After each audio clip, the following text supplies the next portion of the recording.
खरं तर बाबांच्या वास्तव्यानं ही पुनीत झालेली वास्तू इतकी अलौकिक आहे, इतकी दिव्य आहे की आल्यानंतर आदरणीय हरिभक्तीपरायण गणेश महाराज मला म्हटले की महाराज इथं आल्यानंतर प्रवासाचा सगळा सीन गेला. इतकं चैतन्यमय वातावरण या ठिकाणी आहे. बाबा नसताना जर असं वातावरण आज आहे तर बाबा ज्यावेळेस होते त्यावेळेस काय वातावरण असेल. ज्यांना ज्यांना बाबांचं सानिध्य भेटलं, जे जे बाबांच्या सानिध्यात राहिले, बाबांची सेवा केली, बाबांनी सांगितलेली कामं केली, आजही करतायत, चिरंतन करत राहतील, ते सगळेच बाबांचे शिष्य, बाबांचे अनुयायी सगळेच वंदनीय आहेत. सर्वांच्या चरणावरती प्रणाम करतो आणि सेवेला प्रारंभ करतो. विठाला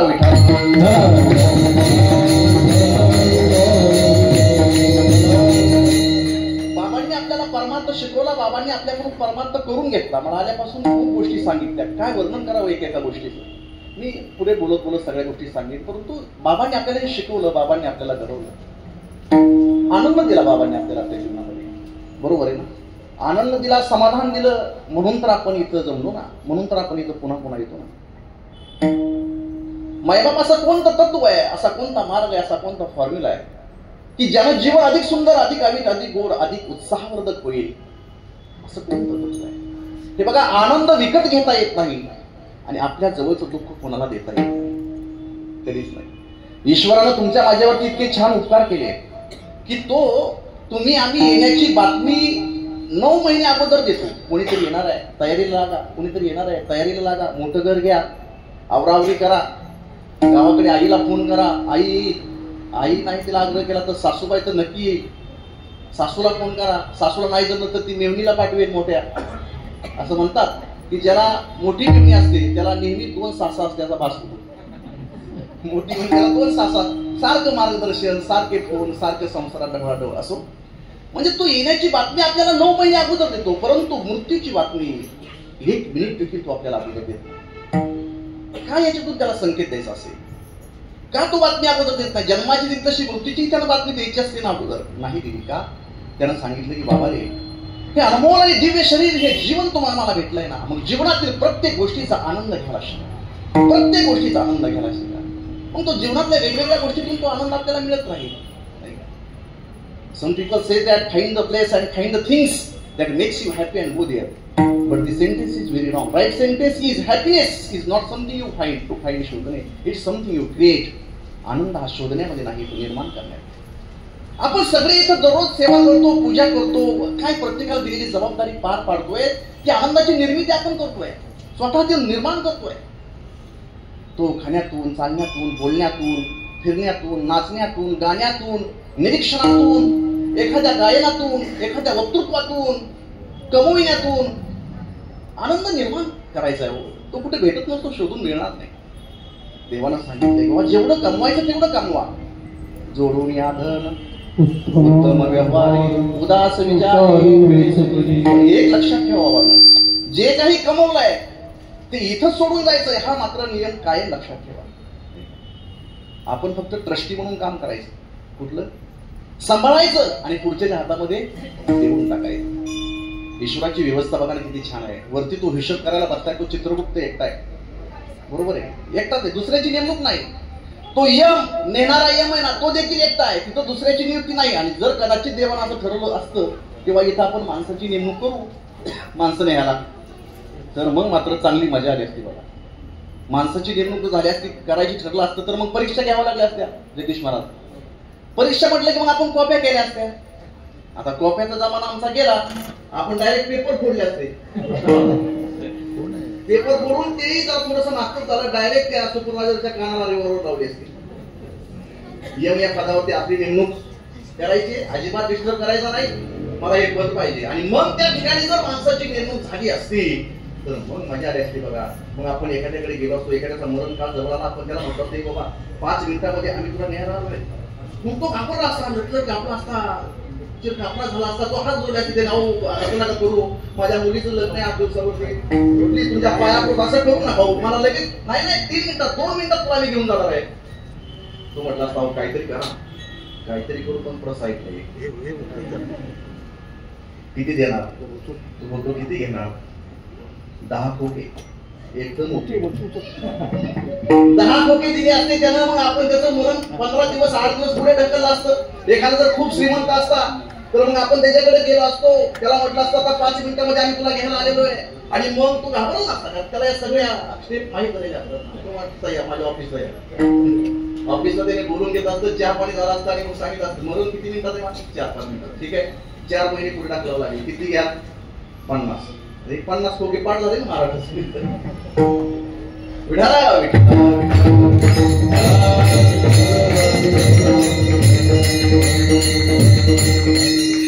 साधी 50 रुपयाची नोट जरी हरवली, साधी 50 रुपयाची नोट जरी हरवली तरी गावरा बावरा होणारा मनुष्य आयुष्याची 50-60 वर्ष अगदी सहजतेने निघून जातात. परंतु त्याच्याविषयी मात्र सतर्कता राखत नाही, जागरूकता राहत नाही, असंता ठेवत नाही. त्याचा विचारच करत नाही की 50-60 वर्ष आपल्या आयुष्यातली गेली म्हणून. स्मशानभूमीची सुरक्षा व्यवस्था फार मजबूत असते नाही बाबा. तिथं पैसा तर सोडाच, साधा श्वास देखील घेऊन जाता येत नाही. तुम्ही कितीही मोठे असा, अगदी तुमचा थेट वरपर्यंत वशी लागतात. 6 रुपये गावडा आयुष्याच्या माठावरती बसून तुमचं आमचं वय पितो. तुम्ही आम्ही म्हणतो की आपण जगतोय, आमचे वाढदिवस साजरे करा, happy birthday to you, happy birthday to you. माणूस खाली बसून पैसे मोजतो, संपत्ती मोजतो, काल किती होते, आज किती शिल्लक आणि उद्या किती असणार आहे. तो वरती बसलेला श्वास मोजतो, याच्याकडे काय याने किती खर्च केले, आज याच्याकडे किती शिल्लक आहे आणि उद्या किती. मी नेहमी सांगतो, आयुष्य जगता आलं तर कंडक्टर सारखं जागा. कोणासारखं? कंडक्टर सारखं. दररोज प्रवास आहे, पण त्याला जायचं ना आपण कुठंच माहिती आहे. कंडक्टर दररोज नित्य प्रवासी भेटतोय, परंतु आपला म्हणावा असं त्यात कोणी. ज्या बसमध्ये बसून प्रवास चालू आहे, ज्या बसमध्ये बसून प्रवास चालू आहे, ती बसही आपली नाही. एकदा का ती बस डेपो मध्ये गेली, काउंटरला जायचं, सगळा खिसा रिकामा करायचा, हिशोब द्यायचा आणि रिकाम्या हाताने शिटी वाजवत वाजवत निघून जायचं. विठाला विठाला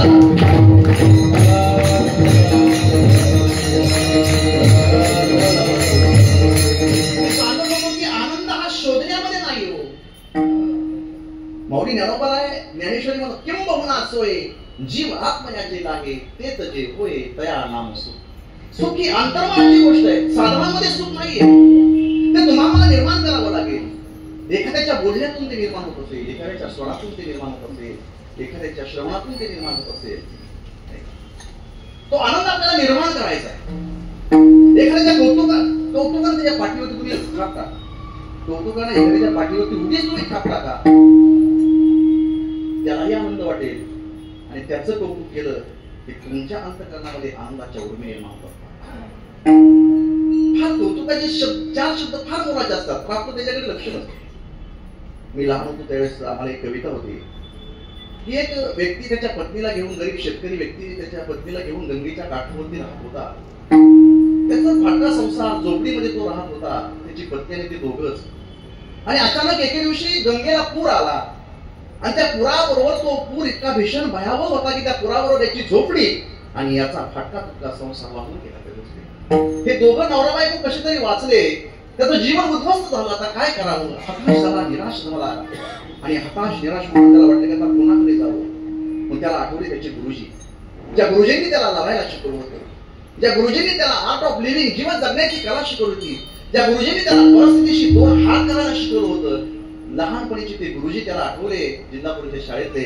आणि त्या गुरुजींचं घर शोधत शोधत शोधत त्या सोसायटीमध्ये, त्या घरामध्ये तो गेला. पाऊस पडत होता, त्याची पत्नी सोबत होती. त्या पत्नीला त्यानं बाहेर उभा केलं, म्हटलं हे माझ्या गुरुजीचं घर आहे.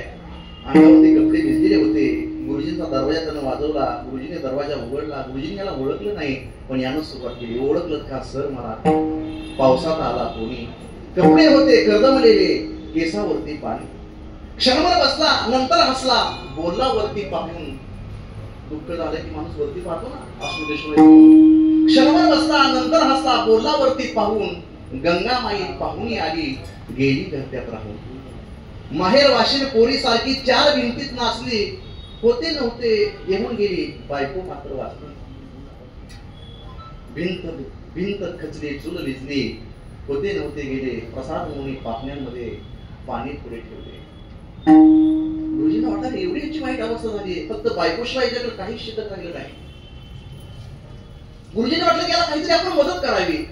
मग गुरुजींचा हात खिशाकडे गेला, खिशाकडे हात जातात, हसत हसत उठला, पैसे नको सर जरा एकटेपणा वाटला. खिशाकडे हात जातात, हसत हसत उठला, पैसे नको सर जरा एकटेपणा वाटला. मोडून पडला संसार तरी मोडला नाही कणा, पाठीवरती हात ठेवणी नुसते लढ विठाला विठाला.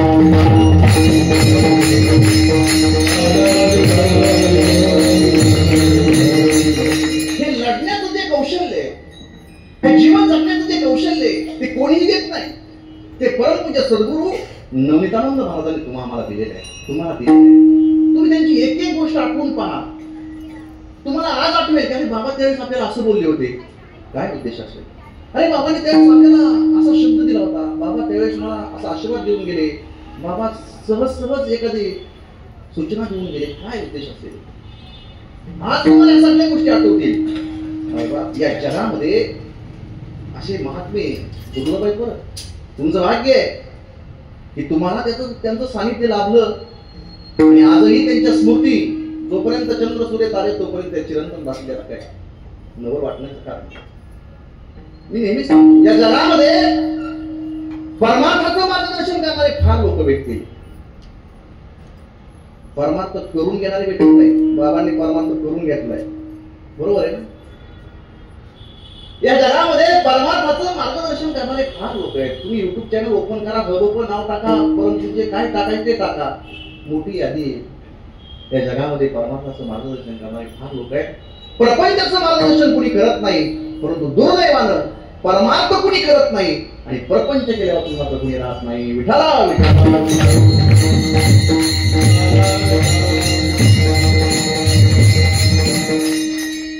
परमार्थ शिकवणारे लोक परमार्थ करत नाहीत. कृष्ण महाराज, गायी ही आपली आई आहे, गायी वाचली तर देश वाचेल, गायी वाचवा याविषयी व्याख्यान देणार, कीर्तनातून आक्रोश करणारे, त्याच्यावरती व्याख्यान देणारे, स्वतः मात्र आपल्या गावाच्या समोर एखादी गायी सांभाळत.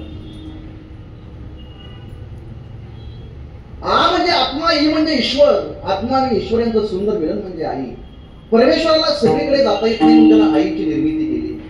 आई काय असते, वासराची गाय असते, लंग्याचा पाय असतो, आंधळ्याची काठी असते त्यावेळेस महत्व कळत नाही, नसते त्यावेळेस रडायला जागा उरत नाही.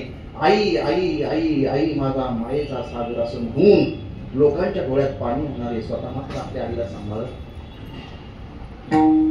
अन्नदान करा, अन्नदान हे महान दान आहे. येथे एक शीत दिलेले अन्न कोटी कुळाचे होय उद्धरण असे म्हणणारे, स्वतः मात्र उष्ट्या हाताने कावळा नाही. परमार्थ शिकवणारे लोक परमार्थ करत नाहीत. माझी तर पांडुरंगाच्या चरणी नेहमी प्रार्थना असते, पांडुरंगा या श्रोत्यांना आम्ही सांगितलं ना, तुम्ही विठ्ठल विठ्ठल म्हणा, टाळी वाजवा. हे लोक ऐकतात आमचं, विठ्ठल विठ्ठल म्हणतात, टाळी वाजवतात. माझी नेहमी प्रार्थना असते, देवा परमार्थ शिकवणाऱ्या लोकांकडून अगोदर परमार्थ करून घे. विठाला विठाला.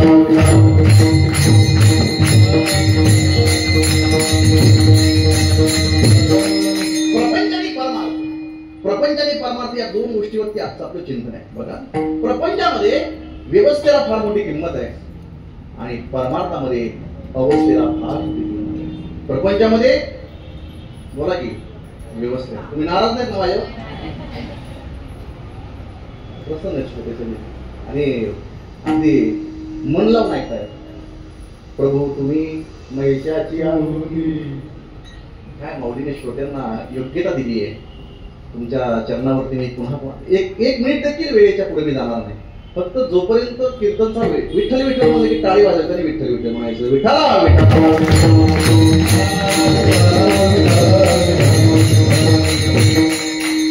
अजूनही जो बसव विठ्ठल विठ्ठल म्हणत नाही, टाळी वाजवत नाही, नसतील वाजवत, बिचारे देवावरती नाराज असतील की एवढ्या दिवस देवानं आम्हाला का म्हणून जिवंत ठेवलं.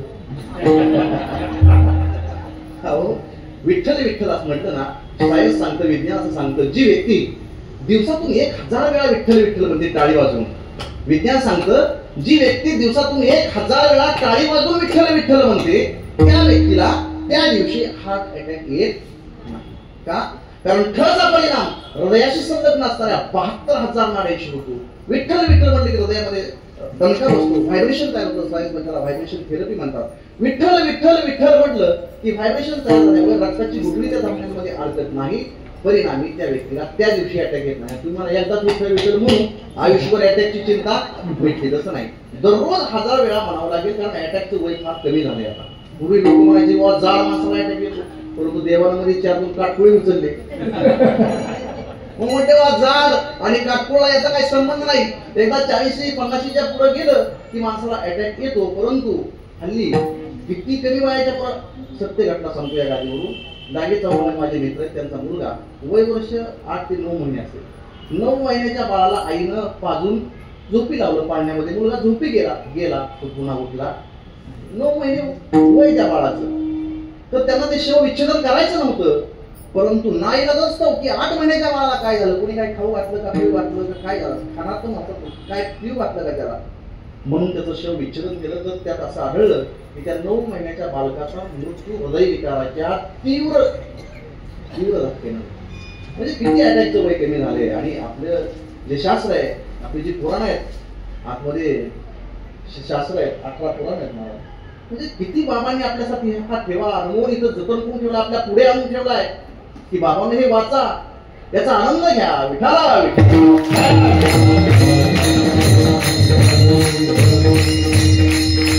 प्रपंचामध्ये व्यवस्थेला फार मोठी किंमत असते आणि परमार्थामध्ये अवस्थेला फार मोठी किंमत असते. एखाद्याच्या लग्नाला जर तुम्ही गेलात तर गेल्याबरोबर तुमच्या नावाचा उल्लेख केलाय का, तुम्हाला बसायला गादी टाकली का, टेकायला लोड दिलाय का, प्यायला बिस्लरीचं पाणी दिलंय का, तुमच्या हातामध्ये अक्षर आणून दिलाय का, 2 मंगळाष्टकानंतर तुम्हाला आशीर्वाद द्यायला उठवलंय का, लग्न झाल्यानंतर तुम्हाला आग्रह करून पहिल्या पंक्तीला जेवायला घातलंय का, तुम्हाला आग्रह करून जेव घातलंय का, तुम्ही निघालात, तुम्हाला टाटा बाय बाय केला का, तुम्ही पोहोचले का नाही साहेब म्हणून फोन केला का, आणि तुम्ही आमच्या मुला मुलीच्या विवाह सोहळ्याकरता आवर्जून वेळात वेळ काढून उपस्थित राहिलात, त्याबद्दल आम्ही कुटुंबीय तुमचे ऋणी आहोत असा मेसेज व्हॉट्सअपला धडकला का.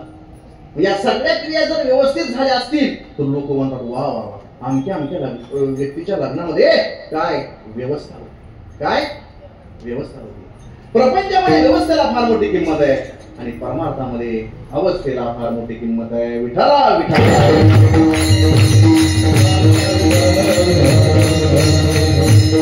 जर एखाद्या धार्मिक कार्यक्रमाला तुम्ही गेला, जायची गरज नाही. मला तर वाटतं की दररोज इथं तेच वातावरण आहे. गावाकडे तर वर्षातून 1 वेळच असतं, ते 7 दिवसच तेवढे उत्साहात जातात. बाकीचं मग मर्ग आल्यासारखं जीवन असतं, सप्ताहामध्येच आनंद असतो. पण इथं मला वाटतं की दररोज नित्य आनंदाची दिवाळी. नका तर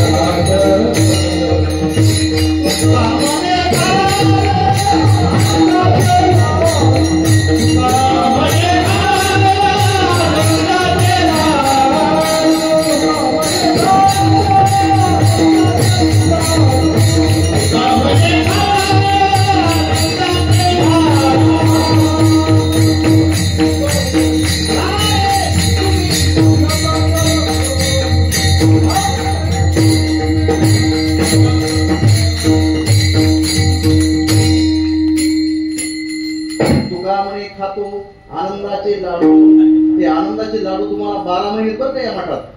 परंतु जे बाबांच्या सानिध्यामध्ये हे आनंदाचे लाडू तुम्हाला 12 महिने आहेत. आपण जोपर्यंत आपल्या पुढच्या पिढ्या जोपर्यंत आहेत, जोपर्यंत ही सृष्टी आहे, तोपर्यंत हे आनंदाचे लाडू सद्गुरूंच्या चरणाजवळ आपल्याला भेटणार आहेत. मी म्हणतोय हे वाक्य एवढ्या साधारणतेने घेऊ नका. दुनियेमध्ये लोक फार टेन्शन मध्ये, फार व्यापामध्ये, समाधान नाही लोकांना, परंतु हे दिव्य समाधान भेटतंय. बरोबर तुम्ही भाग्यवान आहात. विठाला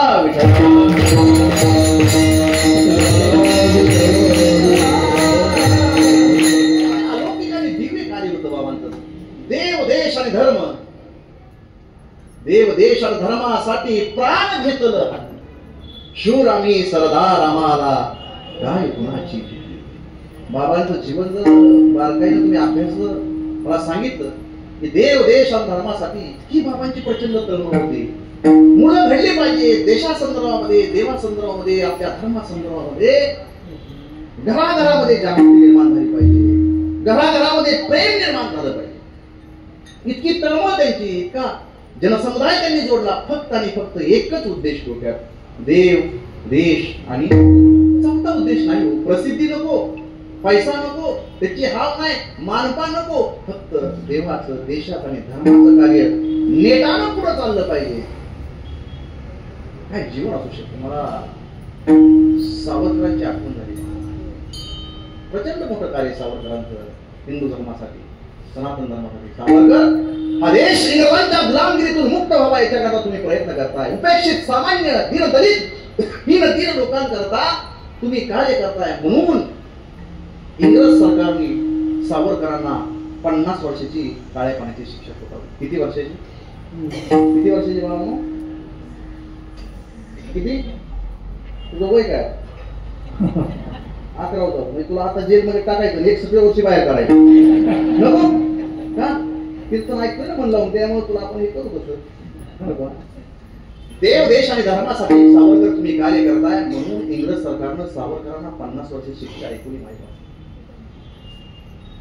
तुमच्या माझ्यासारखा जर सामान्य माणूस चांगलं काम करतोय म्हणून जर ही शिक्षा अशी ऐकली असते तर तुमच्या माझ्या बाबतीत 2-3 गोष्टी समोर गणेश महाराज. एक तर शिक्षा ऐकल्याबरोबर अटॅक आला असता, शिक्षा ऐकल्याबरोबर तुझ्या मोठमोठ्याने रडलो असतो, किंवा काहीतरी गोष्टी आपल्या संदर्भात घडल्या असत्या. परंतु सावरकरांना 50 वर्षाची शिक्षा ऐकवली. सावरकरांच्या चेहऱ्यावरती काहीच प्रतिक्रिया नाही. 50 वर्ष शिक्षा ऐकली तरी काहीच प्रतिक्रिया नाही. सावरकर त्या जजकडे पाहू लागले. न्यायालय अगदी गच्च भरलाय. 50 वर्षाची शिक्षा ऐकून सारा समाज शांत झाला. आणि सावरकर त्या जजकडे पाहून हसताय. त्या जजला गंमत वाटणारी काय माणूस आहे, याला काय त्या जीवनाची फिकीर आहे की नाही, काय काळजी आहे की नाही. या माणसाला मी 50 वर्षाची शिक्षा ऐकूया, हा माणूस हुशार माझ्याकडे पाहून हसतोय, लोक रडतायत. त्या जजला सावरकरांची थोडीशी गंमत करायची वाटली. आणि गमतीनं भर न्यायालयामध्ये 1911 ते वर्ष होतं. न्यायालयामध्ये ते जज सावरकरला म्हणतात, सावरकर हसताय का माझ्याकडे बघून? 1911 ला मी तुम्हाला आतमध्ये टाकतोय, 1907 ला आम्ही तुम्हाला बाहेर काढणार आहे. सावरकर 50 वर्ष तुम्ही जेलमध्ये खितपत पडणार आहात. सावरकर 50 वर्ष बरं वाटतंय का? करताल का सामान्य लोकांकरता काम? करताल का ही इंग्रजी सत्ता उठवून टाकण्याकरता काम? करताल का तुमची ही मातृभूमी या जोखातून मुक्त करण्यासाठी प्रयत्न? 50 वर्ष तुम्ही जेलमध्ये राहणार आहे सावरकर. सावरकरांनी त्या जजकडे पाहिलं आणि त्या जजच्या डोळ्यामध्ये डोळे घालून सावरकर बोलतात, जज, are you sure that British is rule in India up to 1960? तुम्हाला असं वाटतं का 1907 पर्यंत तुम्ही या देशात राहाल? देश कधी स्वतंत्र झाला? 1937. किती तारीख होती? तारीख 15 वर्ष 1900. म्हणजे सावरकरांना काही समजलं होतं का हो? पण मोठ्या लोकांचा दूरदृष्टीपणा, मोठ्या लोकांचा दूरदृष्टीपणा बघा ना कसा असतो. आणि या 50 वर्षाच्या कालखंडामध्ये सावरकरांसमोर काय संपत्ती होती, लक्षपूर्वक ऐका, काय संपत्ती नव्हती. अंगावरती फक्त एक लंगोटी, कपडे नाही. अंगावरती फक्त एक लंगोटी. 50 वर्ष लंगोटीशिवाय दुसरं वस्त्र नाही. झोपायला एक चरट जे अंगाला खालून टोचणार, एक ताट, एक तांब्या, एक वाटी. आणि अंधाऱ्या खोलीमध्ये जिथे प्रकाशाचा किरण 50 वर्ष पोहोचणार नव्हता, अशा अंधाऱ्या खोलीमध्ये सावरकरांना 50 वर्ष राहायचं होतं. सावरकर जेलमध्ये गेले आणि सावरकरांना भेटण्याकरता सावरकरांच्या पत्नी, वय वर्ष 22. किती वय? किती वय सावरकरांच्या पत्नीचं? 22 वर्ष वय. 5 मिनिटाची भेट प्रशासनाने त्यांना मंजूर केली होती.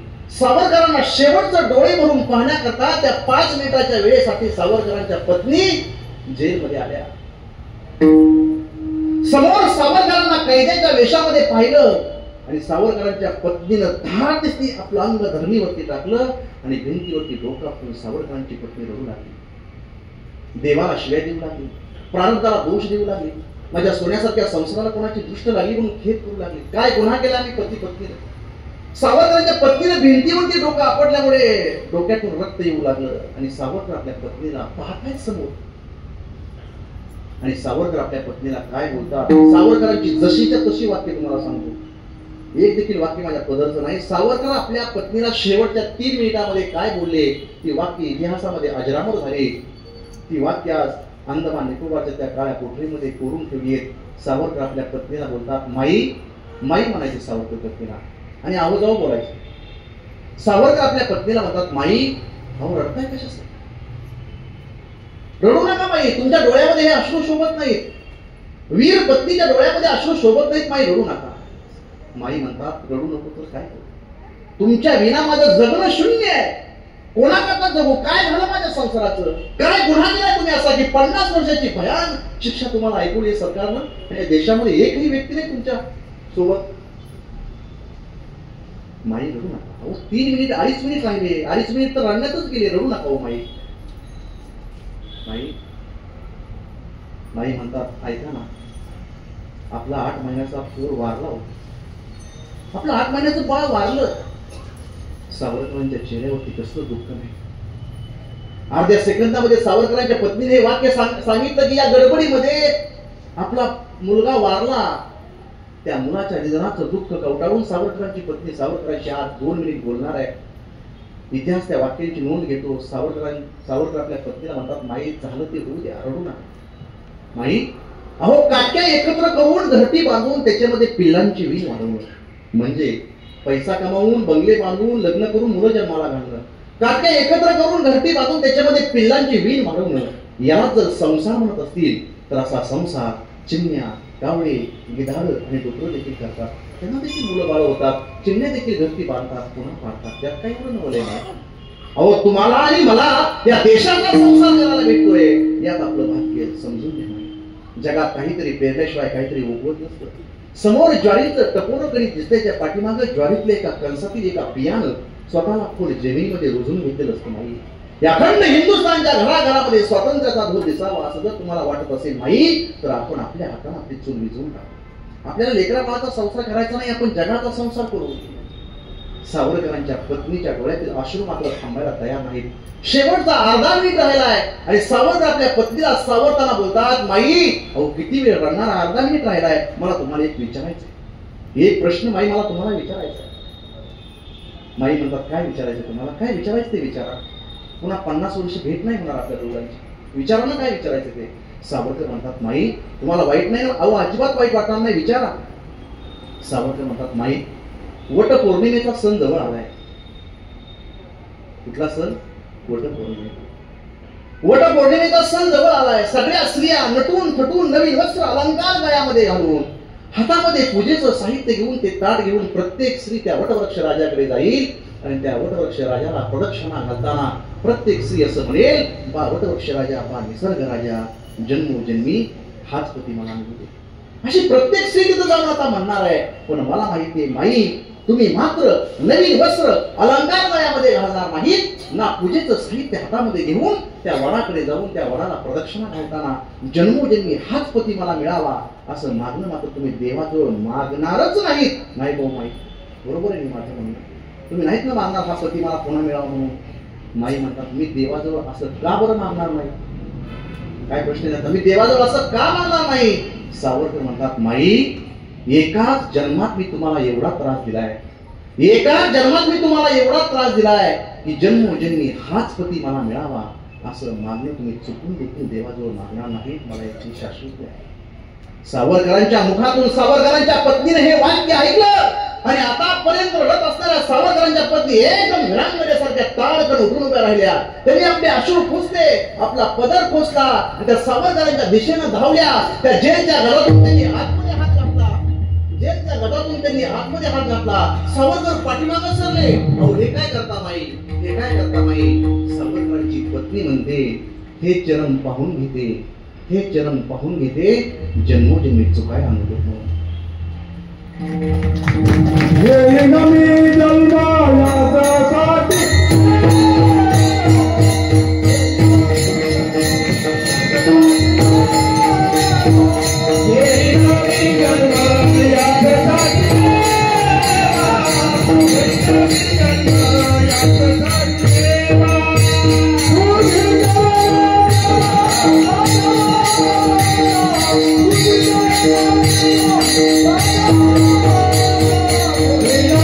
Yeah.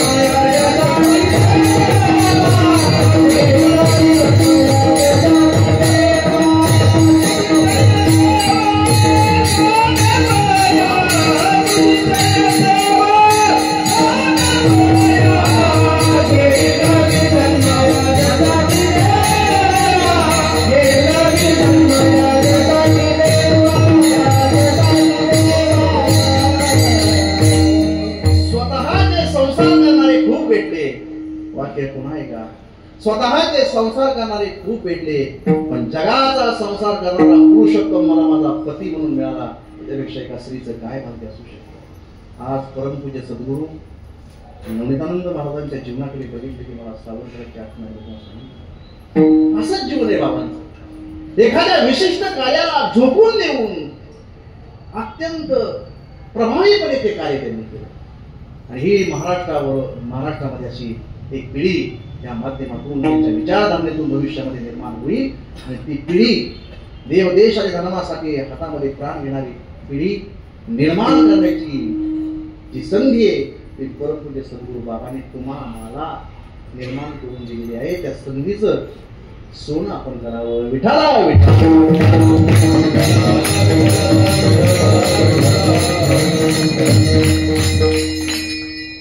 फोटो पाहिला, त्यांच्या फोटोकडे पाहिलं तरी प्रसन्न वाटतं. त्यांचं वय नव्हतं जाण्याचं, योगी पुरुष होते, सिद्ध महात्मे होते. कोणत्या क्षणी काय करायचंय आणि कोणत्या क्षणी कार्य आठवून आपल्याला निघून जायचंय त्यांचं ठरलेलं होतं. अशा महात्म्यांना या पृथ्वीवर तलावरचा देव देश आणि धर्मासाठी किंवा वाढावया सुख भक्ती भाव धर्म हे वाढवण्याकरता भगवान परमात्म्यानं त्यांची कीर्ती केली असते, त्यांना इथं पाठवलेलं असतं. बाबा पुन्हा कुठेतरी येतील भविष्यात, नाही का? भगवान परमात्म्यांना पाठवेल आणि त्यांच्याकडून हे कार्य करून चेहऱ्याकडे नाथ महाराजांचं जीवन देखील असंच होतं. नाथ महाराजांच्या चेहऱ्याकडे पाहिले की असंच समाधान लोकांना वाटायचं. का नाथ महाराजांना असं मार्गदर्शन करण्याची गरज भासते असे प्रश्न निर्माण होतो की आजचा अभंग कशासाठी निर्माण केला असेल, कशासाठी महाराजांनी हा अभंग निर्माण केला. कदाचित पार्श्वभूमी अशी असेल की नाथ महाराजांनी या संपूर्ण सृष्टीचं बारकाईने निरीक्षण केलं, सगळ्या प्राणी मात्राचं निरीक्षण केलं आणि नाथ महाराजांनी असं लक्षात आलं की बाबा रे, या सृष्टीमध्ये एकही असा प्राणी नाही की त्याला भय नाही. बरोबर आहे, एकही असा प्राणी नाही या सृष्टीमध्ये, एकही असा प्राणी नाही त्याला भय नाही. प्रत्येकाला भीती आहे, कशा ना कशा प्रकारची भीती आहे. त्यातही काही भयाची जाणीव आहे आणि काही भयाची जाणीव नाही. ज्याची जाणीव आहे ना त्याची भीती थोडीशी कमी होते, ज्याची जाणीव नाही त्याची भीती मात्र थोडीशी जास्त आहे. उदाहरणार्थ मला जर वाटलं की माझं कीर्तन चांगलं होत नाही, मी पुन्हा अभ्यास करावा, ती भीती निवृत्त होईल. एखाद्या गायकाला जर वाटलं आपला स्वर कुठेतरी कमी जास्त होतो आहे, ते पुन्हा रियाज करतील. एखाद्या वादकाला वाटलं आपण तालात कमी पडतोय, ते पुन्हा प्रॅक्टिस करील. निवृत्त होईल हे भय. श्रोत्यांना वाटलं की कीर्तन ऐकताना आपला डोळा लागतोय तर ते जास्त जेवण करून येतील. उलट झालं काय? म्हणजे ते जेवण करून येणार नाही. सामान्य प्रकारची भीती काही उपायानं काही काळानं अंतकरणातून निघून जाते. म्हणजे जोपर्यंत भयाची जाणीव आहे भीती थोडीशी कमी आहे, जाणीव नाही भीती मात्र द्या. शेजारच्या गावामध्ये 4 वारकऱ्यांनी भजन केलं पूर्वीचा काळ, आणि भजन केलं त्यावेळेस काय असे प्रकाशाची साधन नव्हती, लाईट वगैरे काय नव्हता. नंतर लाईटचा शोध लागला. पूर्वीचा काळ ते भजन त्यांनी केलं गावामध्ये. 12, 1, 2 वाजले. गावातलं भजन आटोपलं त्यांचं. पलीकडच्या गावात त्यांनी भजन केलं आणि रात्री 1:30-2 वाजता ते आपल्या गावाकडे निघाले. रात्रीची वेळ, भयान असा काळोख आहे. दूरवर कुठेतरी कुत्र्यांच्या भुंक्याचा आवाज येतोय, रातकिड्यांचा तो कर्णकर्कश आवाज. आणि हे 4 वारकरी त्या गावातलं भजन ऐकून आता आपल्या घरी निघालेत. बघा, गावाच्या बाहेर आले. काळा कभिन्न अंधार आहे आणि गावाच्या बाहेर आले तर त्या 4 वारकऱ्यातला एक वारकरी म्हणला, तुम्हाला माहितीये का? ते म्हणले काय? म्हटलं आज आमोश आहे.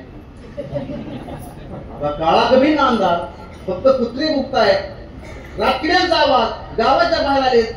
पूर्वीचा काळ आहे, साधनं कसली नाहीत प्रकारची, गाड्या वगैरे नाहीत. आणि गावात गेला हा म्हणतो तुम्हाला माहितीये का आज आमोश आहे. एक जण लट दाखवू लागला. म्हणला अरे काय तुझी गरज होती का जाणीव करून द्यायची आमोश आहे आज म्हणून? नाही नाही काय व्हायचंय, मी आहे ना सोबत, घाबरू नका, मला काहीच काळजी करू नका, चला. निघाले आपल्या गावाला. पुढे गेल्यावर म्हटलं ऐका ना, या समोरच्या रस्त्याला जर आपण गेलो तर आपल्याला जायला 1 तास लागू शकतो आपल्या गावात. म्हणजे बरोबर आहे, मग आपण असं करू, या आडमार्गाला जाऊ. म्हटले हा रस्ता पांदीचा रस्ता, जुना रस्ता, पाऊल रस्ता आहे, त्या मार्गाला आपण जाऊ. ते म्हटले यार कशाला, चल आपलं सरळ मार्ग आहे. तुम्हाला नाही नाही आपल्याला लवकर जायचं घरी, तुम्ही फक्त माझ्या मागे चला. बरं, ते म्हणले बघा आम्हाला माहित नाही रस्ता. तो म्हटला तुम्ही फक्त माझ्या मागे चला. मग त्या आडमार्गानं त्या पाऊल रस्त्यानं मुख्य रस्ता सोडून या झाडी जंगल असलेल्या रस्त्यातून हा त्यांना घेऊन जाऊ लागला गावाकडे. आणि मग तो काही अंतर सगळेजण चालत हळूहळू चालत पाणंद रस्त्यानं काही अंतर गेले. आणि काही अंतर गेल्यावर तो पुढे चालताना असा म्हणतो की अरे पुढं ओढा वाटलं. वडा. आणि मी असं ऐकलं की या ओढ्यात आढळतं म्हटल्यावर महाराज एक जण खाली वाचला त्याचा भीती वाढल्यासारखं झालं, सर्वांगाला घाम आला. तो म्हटला मी पुढे येऊ. अरे काय करत होती? त्या मार्गाने आपण चाललो होतो. आमोशा म्हणून सांगतो, पुन्हा वडा आहे म्हणून सांगतो, वड्यात आढळतं म्हणून सांगतो. म्हटलं खरं सांगा, मला सांगायचं होतं पण ते तंबाखू सुद्धा मागते तंबाखू मागते. ते म्हणलं आपण येऊ शकत नाही, तू आज आम्हाला मारायचं ठरवलंय. तू काही सांगू, तो मला खरंच नाही. मी खरं सांगू तुम्हाला, अनेक लोकांनी अनुभव येते. नंतर कोणाचं धाडस व्हायना महाराज, कोणीच उठाना जागेवरून पुढे जायला त्या वड्यातून पलीकडे जाण्याकरता कोणाचं धाडस व्हायना. पण तो म्हणतात चला राव माझ्या पाठीमाग, तुम्ही काय घाबरू नका, मी आहे सोबत, मला नाही भूताची भीती वाटत. आणि मग हे म्हणते ठीक आहे बाबा. त्यांनी एकमेकाच्या असं खांद्याला पकडलं, हळूहळू त्या पाण्यात रस्त्यावर त्या ओढ्यामध्ये उतरू लागले. राम राम राम राम राम राम. आता या क्षणी राम आठवतो, एरवी आठवत नाही. आणि राम राम राम राम राम करत ओढा उतरू लागले. आणि अचानक त्यांनी समोर पाहिलं, भला मोठं असं या ओढ्यामध्ये होतं म्हणता का नाही. ते म्हणजे अरे बघा पुढं. आणि बघितलं असं मोठं पुढं उभं होता म्हणता गणेश महाराज. मग आता यांची काय अवस्था झाली नाही, कीर्तनात सांगत नाही. ते घाबरले सगळे.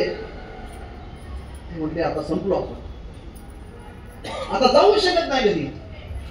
एका जागेवर बसले, कोणी कोणाशी बोले ना. 15 मिनिट 20 मिनिट अर्धा तास झाला, कोणाचं धाडस व्हायला पुढे जायचं तेही हलं ना. आणि या चौघांना हलू देईना. एक तास झालं तेही हलं ना, यांना हलू देईना. यांचं काय धाडस होईना. एका जागेवर थंड हातपाय पडले यांचे. आणि पूर्व दिशेच्या रावळीत थोडस झुंजू झाल्यानंतर एक जण म्हटलं बघूच करे काय मगापासून ते हलं ना, आपल्याला हलू द्या नाही, बघू का पुढे. ते म्हटले बघ बघ बघ बघ जा हळूच. त्या म्हणले जा तू. ते म्हटले याला पकडले की आपण पळायला मोकळे झालो. बरं झालं म्हणजे याला बळीचा बकरा म्हणून आपण त्या तिघांनी ठरवलं पळून जायचं. हे पळण्याच्या तयारी. तुम्हाला मी बघतो जाऊन पुढे काय ते. बराच वेळ 1.5 तास झाला आपण इथे थांबलोय.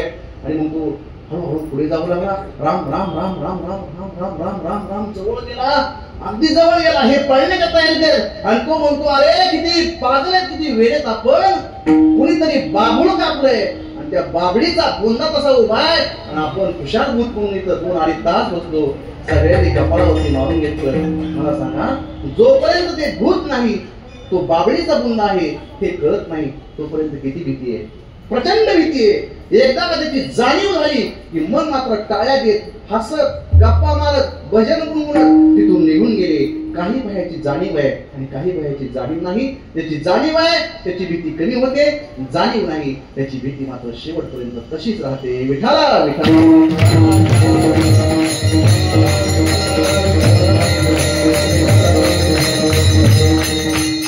काही प्रकारची भीती काही उपायानं नष्ट होते. मी तुम्हाला सांगितलं, काही प्रकारची भीती काही उपायानं नष्ट होते. परंतु अंत्यदायी काळामध्ये एक मात्र अशा प्रकारचं भय तुमच्या माझ्या अंतःकरणामध्ये दाटलेलं आहे. त्याची तीव्रता कधी तुमच्या आमच्या अंतःकरणातून कमी होत नाही. त्याचं नाव आहे जाताना सांगू. एक अशी भीती आहे की त्याची तीव्रता या अंतःकरणातून कधीच कमी होत नाही. त्याचं नाव आहे मरण. मरणाची भीती प्रत्येकाला आहे. मरण येईपर्यंत मरणाची भीती आहे आणि मरणाची इच्छा असून देखील मरणाची. एका कैद्याला फाशीची शिक्षा झाली आणि फाशीची शिक्षा झाल्यानंतर त्याला शेवटची इच्छा विचारतात. जसं महात्मा गांधींना कोणी मारलं? नथुराम गोडसे आणि नाना आपटे या दोघांनी मिळून महात्मा गांधींना मारलं. महात्मा गांधींना मारल्यानंतर त्यांना शिक्षा झाली. कुठली शिक्षा झाली? फाशी शिक्षा. फाशीची शिक्षा नथुराम गोडसेंना सुनावली आणि ज्या दिवशी फासावरती त्यांना द्यायचंय त्या क्षणी नथुरामला विचारलं. नथुराम गोडसे, आता ते महान देशभक्त होते नथुराम गोडसे, आपण वाचत नाही आपल्याला काही कळत नाही. तर नथुराम गोडसेंना विचारलं, नथुराम तुमची शेवटची इच्छा काय? जेल प्रशासनाने विचारलं, तुमची शेवटची इच्छा काय? नथुराम गोडसे म्हणजे माझी शेवटची इच्छा अशी आहे, म्हणजे मला दाढी करायची आहे. दाढीचं सामान आणून द्या आणि मी दाढी करतो, आपलं फासावर तुम्हाला द्यायला काय हरकत नाही, द्या म्हणते खुशाल. शेजारच्या बराकमध्ये नाना आपटे होते.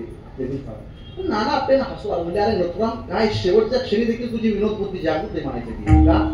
अरे आता आपल्याला फासावर द्यायचं, तू शेवटची इच्छा विचारली, तू म्हणतो की दाढी करायचं सामान म्हणजे दाढी करतो आणि मरायला तयार होतो. शेवटची इच्छा करून दाढी करायचं सामान.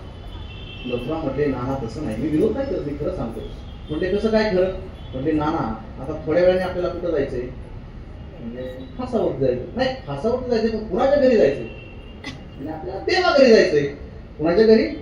देवाघरी. म्हणजे एवढ्या मोठ्या माणसाच्या घरी जायचं म्हटल्यावर माणसाचा चेहरा कसा पाहिजे? असा फ्रेश पाहिजे नाही, दाढी वगैरे करून फ्रेश असं प्रसन्न मनाने देवाकडे गेलं पाहिजे. म्हणून म्हटले मी दाढी करायचं सामान मागितलं. तर हा सामान्य कैदी होता. याला म्हटले तुझी शेवटची इच्छा काय? हा सामान्य होता. तो म्हटला मला ना म्हटलं एक काम करा, एक ग्रुप बॉन्ड A1 कट त्या घेऊन चहाला वेळ नसते पण वेळेला महाराज चहावालीने जगात गेल्या 5-5 कोटी रुपयाचे ऑफिस बांधले आणि आपण नको ते आधार पोटात घेऊन बसतो ते चहा घेऊन. ऑफिसात 5-5 कोटी महाराज त्यांचे इतका प्रचंड पैसा त्यांनी कमवला चहामध्ये. तर हा म्हटला मला एक कप चहा घेऊन या, चहा पितो आणि मरायला मोकळा जाऊ. म्हणजे कुशाल फासा होते त्या जेल प्रशासनानं सांगितलं शिपायाला हे झाले एक कप चहा घेऊन ये, तो मला कडक घेऊन या. म्हटले अरे कडकच आणतो आता फासावर द्यायचंय तुला एवढे नको तू. तो म्हटला पण ते कडक घेऊन या, मला बाकीचं काय माहित नाही. शेवटची इच्छा माझी चांगला चहा घेऊन या. तो शिपाई पळत गेला. आता तो त्यानं चहा आणला, टेबलवरती ठेवला, त्याला खुर्चीवरती बसवलं. शेजारी फासावर तो दोरी वाढणारा जल्लाद उभा आहे, वकील उभा आहे, शासकीय वकील, तो न्यायाधीश उभा आहे, घरचा एक व्यक्ती फाशी देताना समोर असावा लागतो ते एक आहे आणि तो शिपाई. असे 5 जण तिथं अधिकारी आहेत. याचा पण वकील 6 आणि हे सगळे शेजारी उभा आहे. त्याला खुर्चीवरती बसवलं, टेबलवरती एक कप चहा त्याला ठेवला. आता एक कप चहा याला पाजायचा आणि लगेच याला फासावरती द्यायचं. त्यानं सगळ्यांकडे असं पाहिलं, चहाचा कप असा वजनात उचलला, सगळ्यांकडे पुन्हा एकदा पाहिलं आणि असा चहाचा घोट त्यानं आनंदात घेतला. चहाचा घोट घेतल्याबरोबर त्याचे डोळे लालबुंद झाले, शरीराचं थरथर कापायला, राग आला त्याला, ताजमध्ये उठून मारायला. मला आमचं नाही का तुम्हाला थरथर नाही काय मुद्दा मग करतात काय? अरे कुठं घडतात वकील साहेब तुम्हाला माहित नव्हतं? जज साहेब तुम्हाला सांगितलं नव्हतं? अगं आई यांनी पहिल्यापासून मला असा त्रास दिलाय. अरे तुम्ही नरकात पडा रे नरकात. तुम्हाला झालं एक शब्द बोलला का? तुम्हाला बोलण्याची इच्छा नाही, तुमचं तोंड पाहिजे इच्छा नाही, तुम्ही इतके अरे ये मला तुमच्यापेक्षा. आणि ते म्हणते एवढा का वाईट टाकला, एकच हातात तोड घेतला, एवढा का वाईट टाकला? काय झालं नेमकं? तुम्हाला माहित नाही का काय झालं? तुम्हाला माहित नाही? आणि झालं काय सांग बाबा. तुम्हाला माहित नाही का माझा डायबिटीस 500 वरती पोहोचलाय आणि तरी पण तुम्हाला साखर टाकून चहा पाजता मारतात काय मला? मरायचं किती वेळाने? 2 मिनिटात चहा शेवटची इच्छा आहे ना. म्हणजे मरण येईपर्यंत मरणाची भीती आहे. विठाला विठाला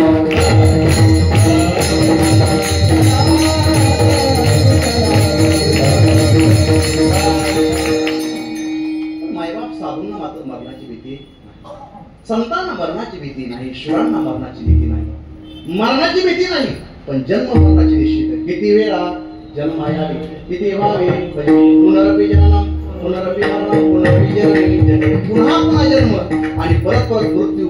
या जन्म मृत्यूच्या फेऱ्यामध्ये मात्र साधूला महात्म्याला पडायला नको वाटतं. त्यांना जन्म मरणाच्या फेऱ्याची मात्र भीती आहे.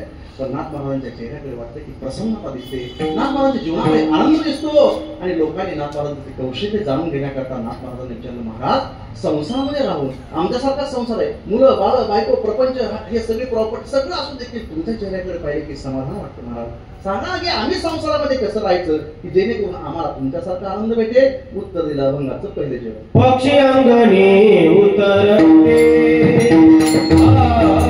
पक्षी अंगणी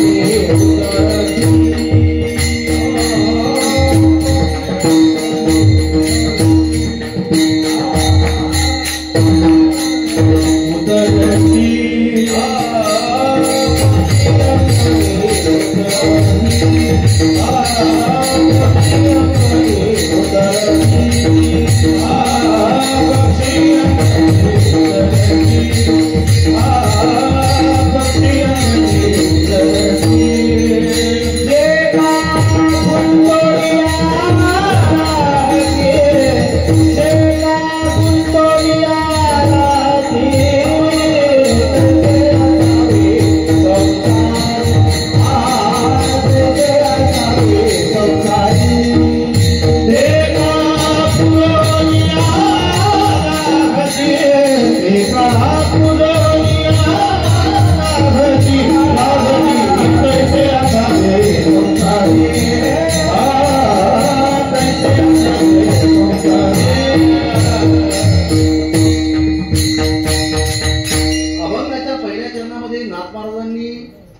जीवन जगण्याची कला थोडक्यात सांगितली म्हणा की नाथ महाराज कसं राहायचं ऐका. पक्ष्यांगणी उतरती ते का गुंतून या राहती.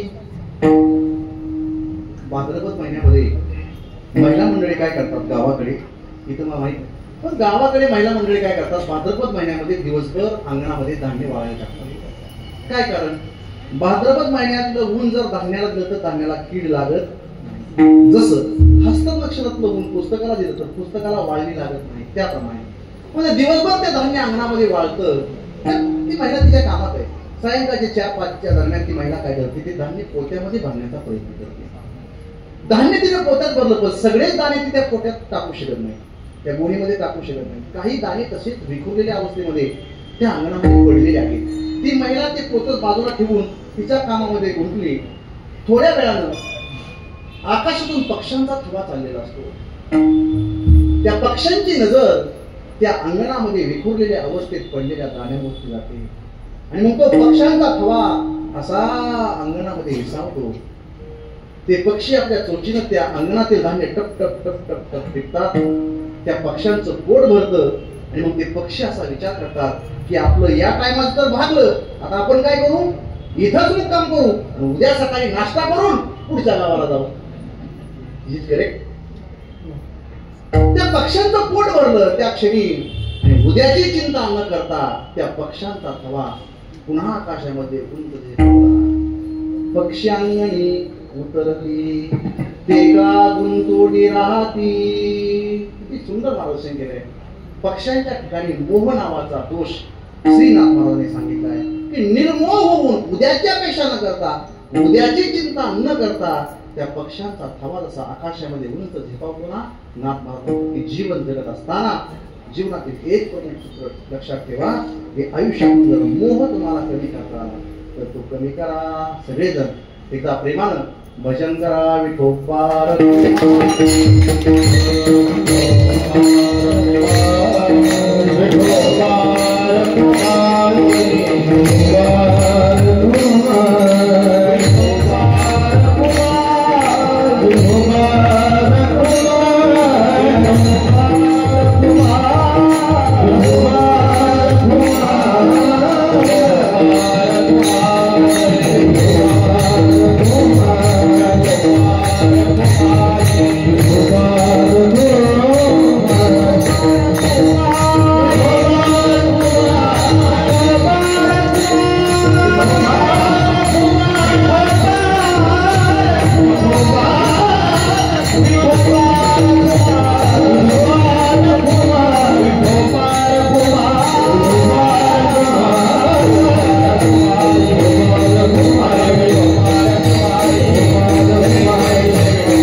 पक्ष्यांगणी उतरती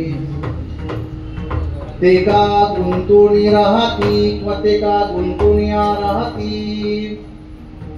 आपल्याकडे पहाड असेल, पहाड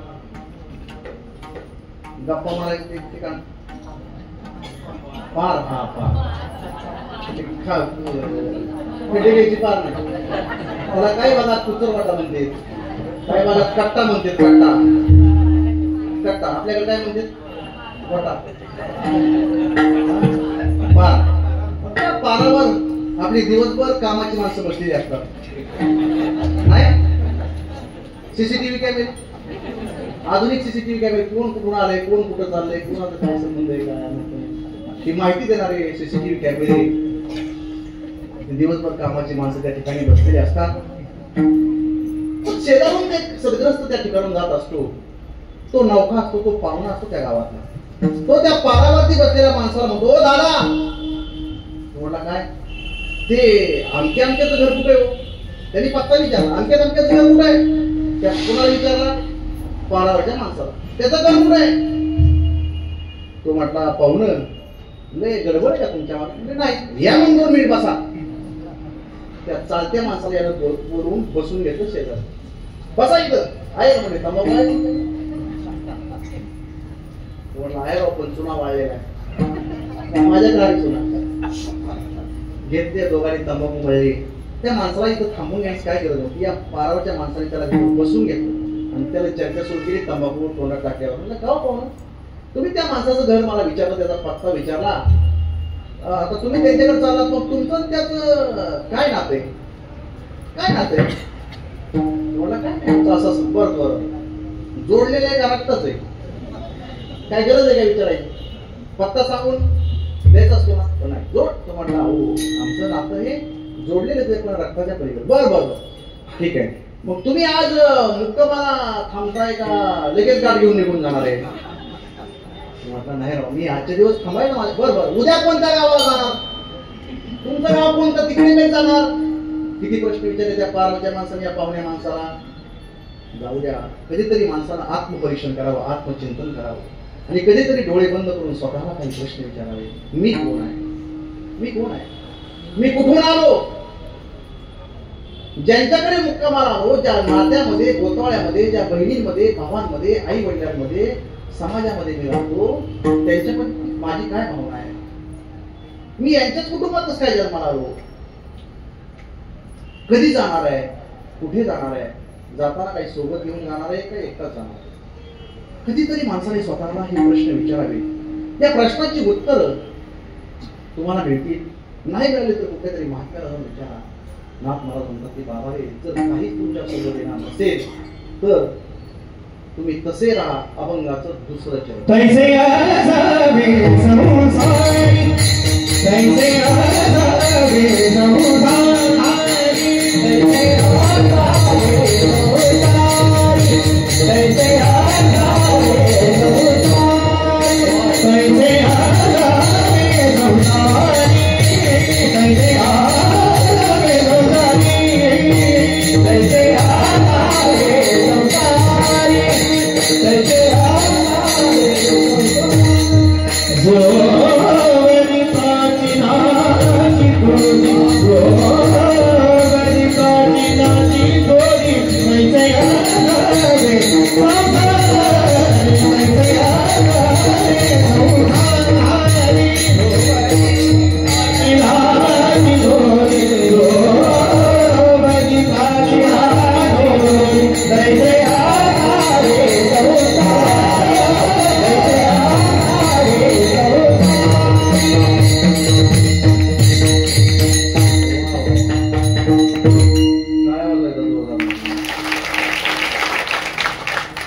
लाभले आम्हास भाग्य.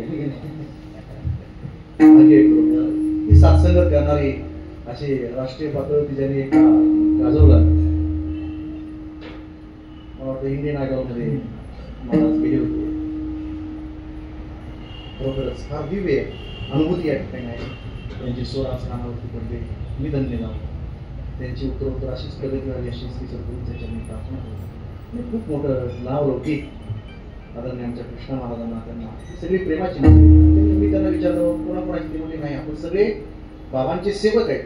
या अर्थानं इथं काय कोणाचा मोठेपणा नाही, नाही, आपण सगळे सेवाधारी आहोत. या भावनेनं आमचा उल्लेख नको म्हणून बाबांकडे पाहिल्यानंतर मला हा भंग घ्यावाच वाटला की असं महात्म्याचं जीवन असंच असतं. पक्ष्यांगणी उतर ते का गुंतवणी राहते या प्रपंचामध्ये, या मठामध्ये, या व्यवस्थेमध्ये, या मानपानामध्ये ते गुंतून राहिले का?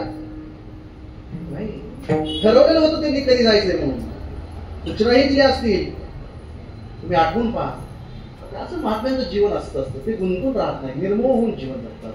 पक्षांगणी उतरती देगा गुंतून यारा तैसे असावे कैसे असावे तैसे असावे त्यांच्या जीवनाकडे पहा तैसे असावे संसारी जोवरी प्राचीनाची दोरी जोपर्यंत प्रारब्ध अनुकूल आहे इंद्रियामध्ये शक्ती आहे जोपर्यंत इंद्रियामध्ये ताकद आहे तुमचं आमचं प्रारब्ध अनुकूल आहे तोपर्यंत या संसारामध्ये असं नाकारलं सांगायचं. अजून एक छान पुस्तक बघा पूर्वीचा काळ जे नियमाचे वारकरी असतात नियमाचे नित्य आळंदी ते पंढरपूर म्हणजे शुद्ध एकादशीला आळंदी पुन्हा द्वादशी सोडली द्वादशीचं पारणं सोडलं की पुन्हा वद्य एकादशीला पुन्हा आळंदी पुन्हा शुद्ध एकादशीला पंढरपूर पुन्हा द्वादशी सोडले की पुन्हा आळंदी म्हणजे त्यांच्या जीवनात थांबणं नाही बरं का साहेब. त्यांना नियमाचे वारकरी म्हणतात. आजही असे हजारो वारकरी आहेत ते आळंदी पंढरपूरच्या वाटेवरती नियमानं चालतात घरदार सगळं सोडून 12 महिने चालत राहतात त्यांना नियमाचे वारकरी म्हणतात. तर ते वारकरी काय करतात दिवसभर चालून थकतात संध्याकाळी 6-6:30च्या दरम्यान एखाद्या वारकऱ्याचं एखाद्या वैष्णवाचं घर पाहतात त्याच्या दारामध्ये तुळशी वृंदावन वगैरे आहे असं एखादं घर पाहतात आणि त्या ओट्यावरती आपली पिशवी ठेवतात ते वारकरी बघा लक्ष देऊ नका ते ओट्यावरती पिशवी ठेवतात. आता त्या घर मालकाचं लक्ष नाही तो घर मालक शेतकरी त्याच्या काय कामात आहे गुराढोरांच्या कामात आहे ते वारकरी तिथं त्यांचं ते गबाळ ठेवलेलं आहे पिशवी ठेवलेली आहे सायंकाळीची 8-8:30ची वेळ होते आणि ते वारकरी बाबा त्या घर मालकाला म्हणतात मालक मला एक तांब्यावरून पाणी मिळेल का.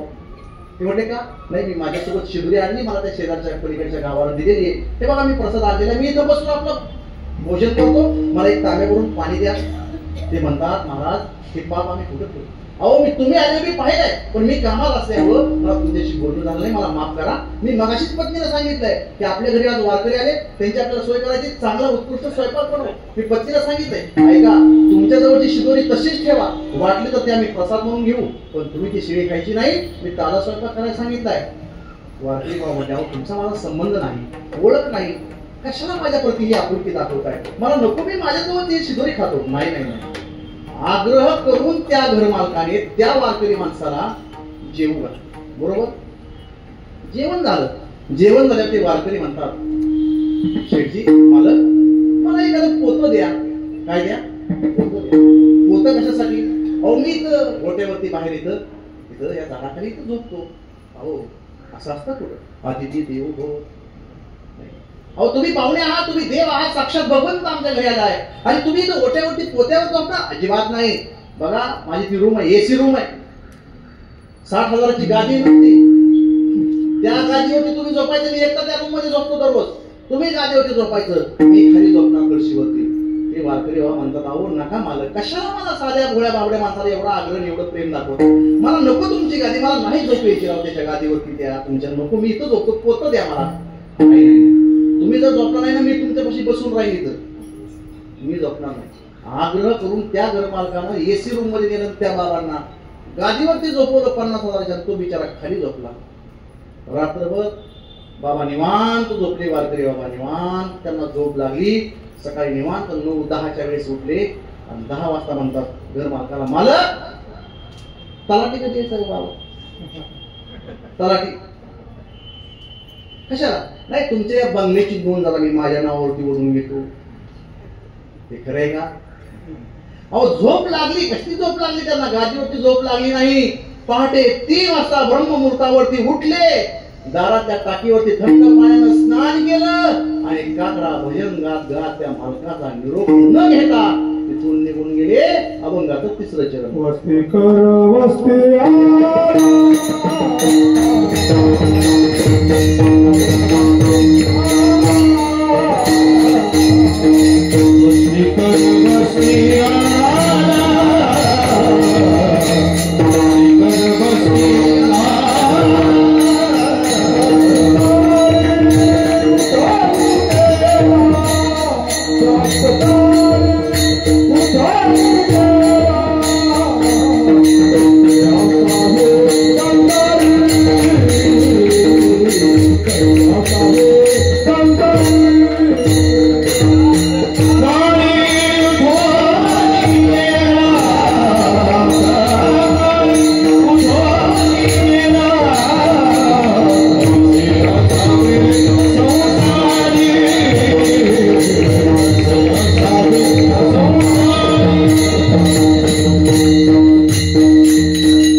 संसारामध्ये नाथ महाराज सांगतात कैसे असावे संसारी, वस्ती कर वस्ती आला, वस्ती कर वस्ती आला, प्रातःकाळी उठवणी गेला. त्या मालकाच्या मानपान, त्या स्वादिष्ट भोजनाची, त्या गादीची, त्या बंगल्याचा मोह राहिला का? मालकाच्या संगतीची अपेक्षा केली का? वस्ती कर वस्ती आला, प्रातःकाळी उठवणी गेला, तैसे असावे संसारी, जोवरी प्राचीनाची दोरी. तसं संसारामध्ये राहता येते का? पहा, पक्षाच्या ठिकाणी मोह नावाचा दोष आणि वस्तीकराच्या ठिकाणी संगत नावाचा दोष नाथ महाराजांनी सांगितला. एक दृष्टांत सांगतो आणि 10 वाजता आपल्याला थांबायचंय. 5 ते 10 मिनिटच आपल्याकडे राहिले, वेळेच्या पुढे जाणार नाही. मला जायचंय गावात. एक पूर्वीचा एक व्यक्ती, महाराजांनी सांगितले शिवाजी महाराजांच्या विषयी काही बोला. वेळ फार कमी. शिवाजी महाराज माझ्या व्याख्यानाचा विषय. नेहमी कीर्तनात शिवाजी महाराज 15-20 मिनिटं अर्धा तास सांगतो, परंतु काय आता वेळ फारच कमी. बचेंगे तो और बिगड़ेंगे. काही वेळेस इच्छा असूनही सांगता येत नाही. तर महाराजांचं चरित्र, त्यांचं देशावरती धर्मावरती असलेलं प्रेम काय 10-15-20 मिनिटांमध्ये सांगण्यात येत नाही. त्यासाठी तुम्हाला माझं व्याख्यान आयोजित करावं लागेल, शिवजयंतीला कीर्तन ठेवावं लागेल, मग आपण धर्माविषयी बोलू, ठीक आहे, मग देशाविषयी बोलू. कीर्तनाची काही मर्यादा असते, वेळेचं बंधन असतं आणि त्या बंधनाला अनुसरून आपण जर त्याची मर्यादा मोडली तर ते बरोबर वाटत नाही. जर त्याच निमित्ताने कीर्तन असलं तर मग ते आपण आवर्जून सांगू शकतो. काय सांगतो तुम्ही?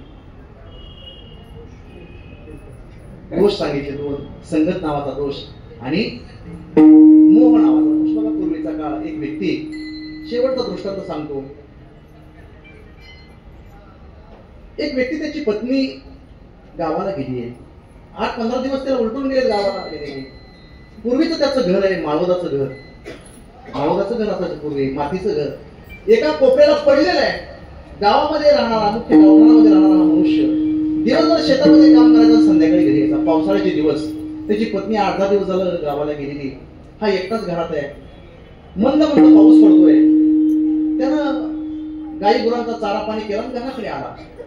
संध्याकाळची वेळ म्हणजे 7-7:30 वाजले असतील. त्यानं घराचं कुलूप उघडलं. आता घरावरती कुठं गवत उगवलेलं आहे. 8-10 दिवस झालं तिथं वास्तव्य कोणाचं नाही. पत्नी गेली, 8-10 दिवस झालेलं होतं. त्याला ते दरवाजाची कडी उघडली, आतमध्ये गेला आणि माचीस सुरू ठेवला असेल, दिवा लावा या उद्देशाने तो माचीस शोधू लागला. अंधार आहे त्याच्या खोलीमध्ये, घर पडलेले, पाऊस पडतोय. घरावरती कुठे गवत उगवलेलं, त्याचं जुनं घर आहे माळवदाचं. आणि माचीस सुरू ठेवलं म्हणून तो असा हातानं चाचपडतोय. पडदीवर त्याला माचीस भेटलं. आता दिवा इथं ठेवलाय म्हणून तो दिव्याकडे गेला. त्यानं त्या अंधाऱ्या खोलीमध्ये त्याच्या असं माचीस काळी ओढली आणि दिव्याकडे, तो दिव्याच्या जवळ तो काळी घेऊन गेला आणि त्यानं पाहिलं त्या दिव्याजवळ भला मोठा नाग असा फरी काढून त्या ठिकाणी होता. इतका घाबरून इतका पळाला जोरात. बाहेर निघेपर्यंत घरातून 2 वेळा पडला. इतकी भीती.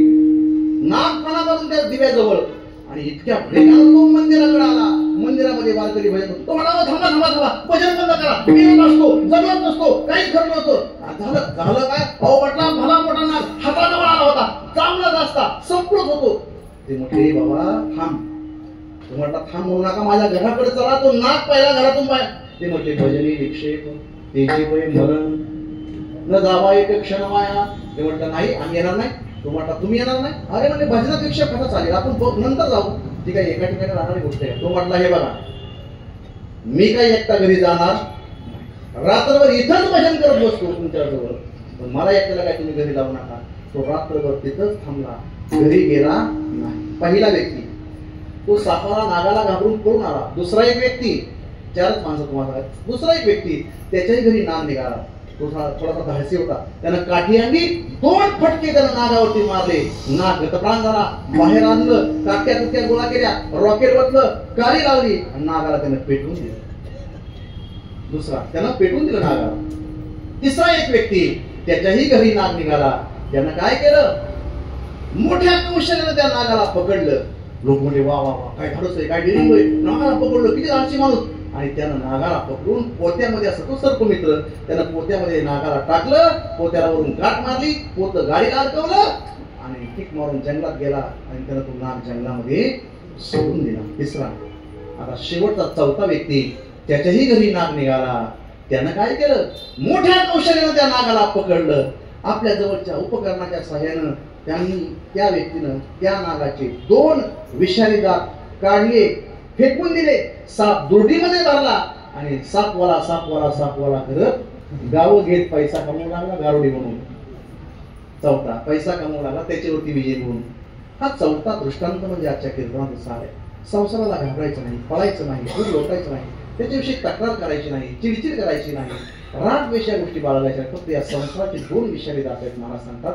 पहिला दात आहे मोह नावाचा दात पक्षाच्या रूपानं, आणि दुसरा दात आहे संगत नावाचा दात वस्तीकराच्या रूपानं. हे 2 दात विषारी काढून टाकायचे आणि या संसारामध्ये आनंदानं राहायचं. महाराज म्हणतात की तुम्ही असे जर राहिला तर तुम्हाला कशाची भीती आहे. अभंगाचं शरण एका जनार्दन,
बाबांनो या अभंगावरती महाराजांनी जो उद्देश तुमच्या आमच्या डोळ्यासमोर ठेवलेला आहे तो उद्देश तुमच्या आमच्या लक्षात आलाच असेल असं मी गृहीत धरतो. महाराज म्हणतात कैसे असावे पक्ष्यांगणी उतरती, वस्तीकर वस्ती आला आणि ऐसे असता भय कवन, चरण एका जनार्दन ऐसे असता भय कवन. नाथ महाराज संसारामध्ये राहाही म्हणतात आणि नाथ महाराज उठून जाई म्हणतात. हे असं कसं राहा म्हणतात, जाय म्हणताय, तैसे असावे संसारी असं मला. हे बघा, संसार 2 प्रकारचे, एक जीवकृत संसार आणि दुसरा ईशकृत संसार. किती? 2 संसार, एक जीवकृत आणि दुसरा ईशकृत. ईश्वरानं एक मुलगी जन्माला घातली. ईशकृत संसार बघा, ईशकृत संसार म्हणजे काय, ईश्वराने एक मुलगी जन्माला घातली. आता जीवकृत संसार बघा, ती स्त्री आहे, ती मुलगी स्त्री आहे, तर ती कोणाची तरी मुलगी आहे. हा जीवकृत संसार बघा, ती कोणाची तरी भाची आहे, ती कोणाची तरी पुतणी आहे, ती कोणाची तरी पुढे झालं, ती मोठी झाली, तिचं लग्न आलं, ती कोणाची तरी पत्नी आहे, कोणाची तरी ननंद आहे, कोणाची तरी भाऊजाई आहे, कोणाची तरी ती सून आहे, नाही का. थोडे अजून पुढचा कालखंड, ती कोणाची तरी सासू आहे, कोणाची तरी इनबाई आहे. म्हणजे एक स्त्री ईश्वरानं जन्माला घातली. हा झाला ईशकृत संसार. आणि आपण अनंत नाती होती त्या स्त्रीच्या भोवती तिला चिटकवली. हा झाला जीवकृत संसार. महाराज म्हणतात की बाबांनो, या ईशकृत संसारात तू उठून जा आणि जीवकृत संसारामध्ये तसंच राहा. विठाला विठाला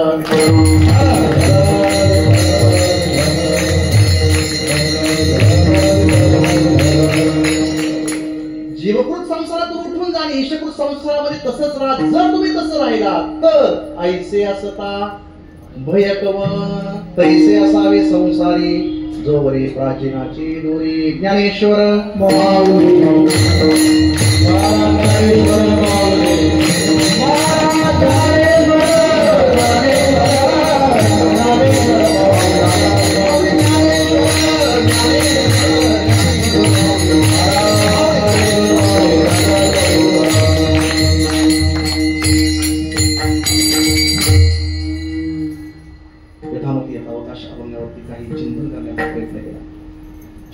शिवाजी महाराजांच्या संदर्भाने मी तुम्हाला सांगितलं की महाराज हा 5-10 मिनिटांमध्ये सांगण्याचा विषय नाही.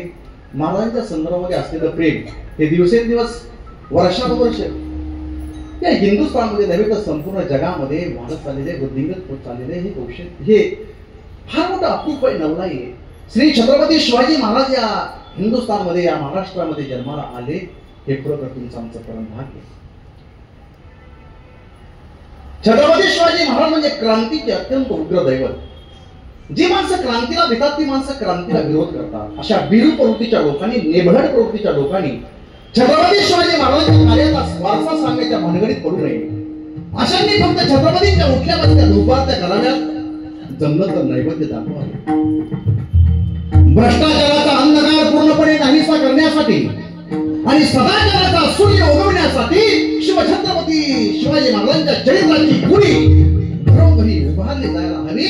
त्यानंच हे राष्ट्र अधिक समृद्ध होणार आहे. हे त्रिकालाबाधी सत्य आहे.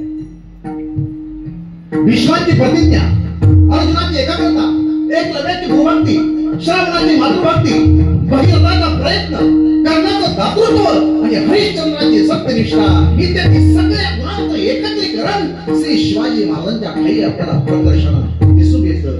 हे महाराजांचं फार मोठं वैभव आहे. पूर्वी आम्ही पारतंत्र्याच्या अंधकारामध्ये चाचपडत होतो. आज स्वातंत्र्याच्या अंधारामध्ये खितपत पडलेलो आहोत. यावर डोळसपणे विचार केला असता छत्रपती शिवाजी महाराज शिवचरित्र कीर्तनातून सांगणे, व्याख्यानातून सांगणे, पुस्तकातून ते विद्यार्थ्यांपर्यंत पोहोचवणे ही काळाची गरज आहे. कारण एखाद्या राष्ट्रामध्ये धर्म अनेक असले तरी चालतील, काही अडचण नाही. भारत देशामध्ये अनेक धर्म आहेत. एखाद्या राष्ट्रामध्ये धर्म अनेक असले तरी चालतील, एखाद्या राष्ट्रामध्ये जाती अनेक असली तरी चालतील, एखाद्या राष्ट्रामध्ये बोली भाषा वेगवेगळ्या असली तरी चालतील, एखाद्या राष्ट्राचे सण उत्सव परंपरा भाषा या सगळ्या भिन्न भिन्न असली तरी चालतील, काहीही हरकत नाही. परंतु त्या राष्ट्रामध्ये जर धार्मिक ऐक्य नसेल तर ते राष्ट्र रसा तळाला गेल्याशिवाय राहत नाही. आज अफगाणिस्तानची परिस्थिती याच्यापेक्षा काही वेगळी नाही. पाकिस्तानसारखं नालायक राष्ट्र शेजारी असेल तर काही फरक पडत नाही. अमेरिकेसारखं बलाढ्य साम्राज्यवादी, चीन सारखं आक्रमकवादी राष्ट्र शेजारी असेल तरी काही फरक पडणार नाही. जोपर्यंत छत्रपती शिवाजी महाराज तुमच्या आमच्या मन आणि मनगटामध्ये जिवंत आहे तोपर्यंत या हिंदुस्थानकडे वाकड्या नजरेला पाहण्याची कोणाची हिंमत होणार नाही. दुसऱ्या महायुद्धामध्ये श्री छत्रपती शिवाजी महाराज की जय हा उद्घोष करून भारतीय सैनिकांनी इंग्रजांना जगज्जेता केलं होतं. हा इतिहास संपूर्ण जग विसरला नाही. शिवाजी महाराजांचं चरित्र सांगायला फार सोपं आहे पण ते पचवायला महा कठीण. त्याच्याकरता मन आणि मनगट प्रगतिशील आणि धाडसी क्रांतिकारकाचा हवं.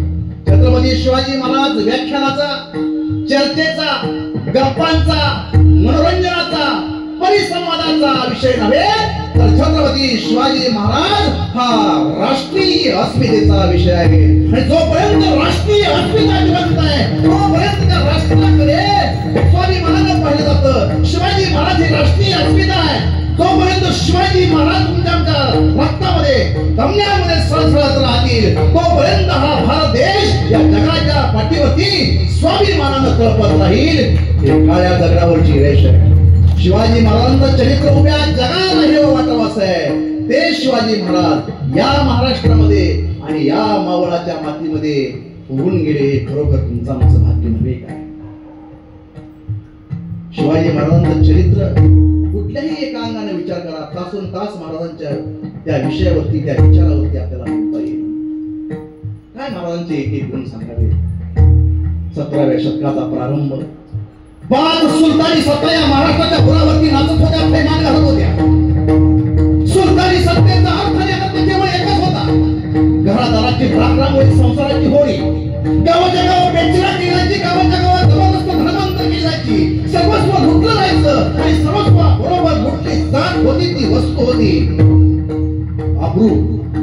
सुलतानी सत्ता वकून तुटून पडत होत्या ती वस्तू होती अब्रू.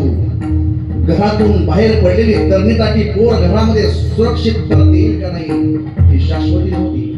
लुटलं जाईल या भीतीनं गवताच्या पाती आणि धान्याच्या बिया देखील कोमेजून जायच्या. आणि अशा भयानक कालखंडामध्ये छत्रपती काळात नावाची फिरगी उत्पन्न होते. त्या फिरगीपासून एक ज्वाला तयार होते. त्या ज्वालेपासून एक मशाल तयार होते. ती मशाल या हातून त्या हातात, त्या हातून त्या हातात, आणि स्वराज्याचा वनवा वनवा वनवा भरकत जातो. शिवाजी महाराजांच्या काळात गुडघ्याएवढं पोर स्वराज्याच्या बाबतीमध्ये, देव देश आणि धर्माच्या बाबतीमध्ये इतकं जागरूक आहे. ते गुडघ्याएवढं पोर शेतामध्ये काम करत आहे, आणि त्या गुडघ्याएवढ्या पोराला दिसतं की 4-5 घोडेस्वार बांधावरून चालले. शिवाजी महाराजांच्या काळात ते पोरग त्या 5 घोडेस्वारांना, बांधावर चाललेल्या घोडेस्वारांना आडवं जातं, आणि ते गुडघ्याएवढं पोरग त्या घोडेस्वाराच्या डोळ्यामध्ये डोळे घालून बोलतं, कोण तुम्ही, कुठून आलात, इथून जायचं तुमचा संबंध काय, कुठे चाललात पुढे तुम्ही. त्या एवढ्या छोट्याशा पोराच्या अशा उत्तर प्रश्नानं ते घोडेस्वार रागावले, आणि त्या गुडघ्यावड्या पोराकडे पाहतात. ते घोडेस्वार त्या गुडघ्यावड्या पोराला म्हणतात, हे पोरा, एवढा नाही सारे आम्हाला प्रश्न विचारतो का, कोण तुम्ही, कुठून आलात आणि कुठे चाललात, हो बाजूला. ते गुडघेवड्या पोरग म्हणतात, खबरदार, टाच मारून चाल पुढे, चिंधाऱ्या उडवीन राई राई. शिवाजी महाराजांच्या काळात ही सजगता, ही जागरूकता आजच्या काळात जर देव देश आणि धर्मासाठी जर आमच्यामध्ये निर्माण झाली, तर येणाऱ्या कालखंडामध्ये भारत किती लवकर विश्वगुरु होईल. रस्त्यावरचा एखादा बल्ब असतो, तो आपण चालता चालता सहज फोडून टाकतो. एसटी असते, एसटी मध्ये बसल्या बसल्या आपण स्क्रॅच मारतो का? घरासमोरच्या आपल्या गाडीला आपण स्क्रॅच मारत नाही, घरातल्या एखाद्या ट्यूबला, एखाद्या बल्बला आपण मुद्दामून खडा मारत नाही का? कारण दारातली गाडी, घरातला बल्ब हा माझा आहे, रस्त्यावरती धावणारी एसटी आणि रस्त्यावरचा बल्ब हा माझा नाही. जोपर्यंत रस्त्यावरचा बल्ब आणि रस्त्यावरती धावणारी एसटी माझी वाटत नाही, तोपर्यंत हे राष्ट्र समृद्ध होणार नाही, विचारानं आणि अध्यात्मानं आणि या सगळ्या वैभवानं. आणि हे कार्य, ही प्रेरणा या महापुरुषांच्या चरित्राने तुमच्या आमच्या अंतःकरणामध्ये निर्माण होईल, याला दुसरा पर्याय नाही. शिवाय देव देश आणि धर्माप्रती जर प्रचंड अशा प्रकारची श्रद्धा निष्ठा अंतःकरणात निर्माण करायची असेल, तर ती शिवचरित्राच्या अखंड वाचनाने निर्माण करून आहे. एक प्रसंग सांगतो, 2 मिनिटांमध्ये थांबतो. शिवनेरी गडावर एका सुप्रभाती पारतंत्र्याच्या अंधकाराचा विचार करत जिजाऊ महासाहेब बसलेले आहेत, आणि एवढ्यामध्ये जिजाऊ महासाहेबांच्या जवळ, जिजाऊ महासाहेबांची सेवा करणारी एक दासी जिजाऊ महासाहेबांच्या जवळ आली.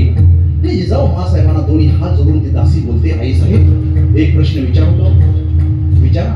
नाही, तुम्हाला राग तर येणार नाही ना? अहो, तुम्ही आम्हाला आमच्या आई सारख्या, तुमचा कशाला राग येईल मला? बोला लक्ष्मीबाई, बोला, काय बोलायचंय? आई साहेब, तुम्ही गडावरती आलेल्या 2 मास झाले, तुम्हाला श्रीमंत श्री शहाजीराजे इथं आमच्या इथे ठेवून गेले शिवनेरी गडावरती. मी आल्यापासून तुम्हाला पाहते आई साहेब, तुम्ही कधी कोणाला मन मोकळेपणानं बोलत नाही, कधी कोणाची गप्पा गोष्टी करत नाही. रात्री एकटक तुम्ही कुठेतरी दूरवर अंधारामध्ये पाहत असता. आई साहेब, माफ करा, माझी तेवढी उंची नाही, माफ करा, लहानपणी मोठा घास होईल आई साहेब, पण मी बोलते आज. रात्री अपराधी तुम्ही दचकून जागे होता, तुमच्या सर्वांगाला घाम मला कित्येक वेळा मी पाहिलेला आहे. अहो, असं का वागता तुम्ही? का मन मोकळेपणानं आमच्याशी बोलत नाही? का दूरवर कुठेतरी एकटक पाहत राहता? का तुम्ही सतत चिंतेमध्ये दिसता? आई साहेब, सांगा ना. अहो आई साहेब, या अवस्थेमध्ये प्रत्येक माऊलीला काही ना काही आवडतं, काही ना काही खावंसं वाटतं, काही ना काही प्यावंसं वाटतं, काही ना काही लिहावंसं वाटतं. त्याला डोहाळे म्हणतात. अहो साहेब, सांगा ना, 3 मास मोठे आहेत आपल्याला, तुमच्या पोटामध्ये छोटंसं बाळ आहे. सांगा ना, तुम्हाला कशाने डोहाळे लागले?